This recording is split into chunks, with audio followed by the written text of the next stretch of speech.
বাঁশখালী প্রবাসী ফাউন্ডেশনের চতুর্থ বর্ষপূর্তি উদযাপন উপলক্ষে আলোচনা, সংবর্ধনা, ইসলামী সাংস্কৃতিক অনুষ্ঠান ও পুরস্কার বিতরণ অনুষ্ঠান অনুষ্ঠিত হয়েছে।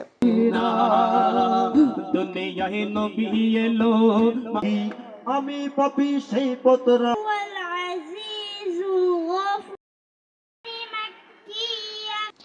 বৃহস্পতিবার ২ জানুয়ারি বিকেলে উপজেলার বাহারচড়া সমুদ্র সৈকতে এই অনুষ্ঠানের আয়োজন করা হয়।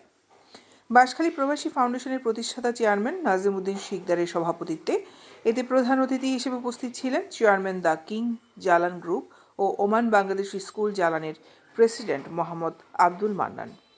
বিশেষ অতিথি হিসেবে উপস্থিত ছিলেন Oman Bangladesh school and chairman engineer Kazi Emdad Hossain, Banshkhali Ahle Sunnat Wal Jamaat সভাপতি মাওলানা আব্দুল মালেক আশরাফি, জাকির হোসাইন, ইউপি সদস্য মোহাম্মদ ইউসুফ, রমিজ উদ্দিন, মাহমুদুল হক, কামরুল হাসান, অ্যাডভোকেট আব্দুল আলিম, বাঁশখালী প্রবাসী ফাউন্ডেশনের প্রতিষ্ঠাতা পরিচালক মাওলানা মোহাম্মদ বেলাল উদ্দিন, বাঁশখালী প্রবাসী ফাউন্ডেশনের প্রতিষ্ঠাতা সাংগঠনিক সম্পাদক মোহাম্মদ নাসির উদ্দিন, অর্থ সম্পাদক মোহাম্মদ রুহুল আমিন, আইন বিষয়ক সম্পাদক অ্যাডভোকেট আবদুল্লাহ আল নকিব, হাফেজ মাওলানা মোহাম্মদ নিজাম উদ্দিন, মোহাম্মদ শাহজাহান, হাফেজ মোহাম্মদ আমানুল্লাহ, মোস্তফা আলম, মোহাম্মদ রেজাউল করিম তালুকদার, মোহাম্মদ ইমতিয়াজ তালুকদার, মোহাম্মদ কফিল উদ্দিন, মীর মোহাম্মদ জিল্লুর রহমান, মোহাম্মদ আকবর আলী, মোহাম্মদ হেফাজউদ্দিন শিকদার। আজকে একটা এরকম অনুষ্ঠান বর্ষপূর্তি অনুষ্ঠানের আজকে সম্মানিত সভাপতি আমার পক্ষ থেকে সালাম জানাচ্ছি।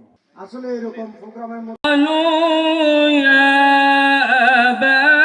দৈনিক আজাদী নিউজ ডেস্ক।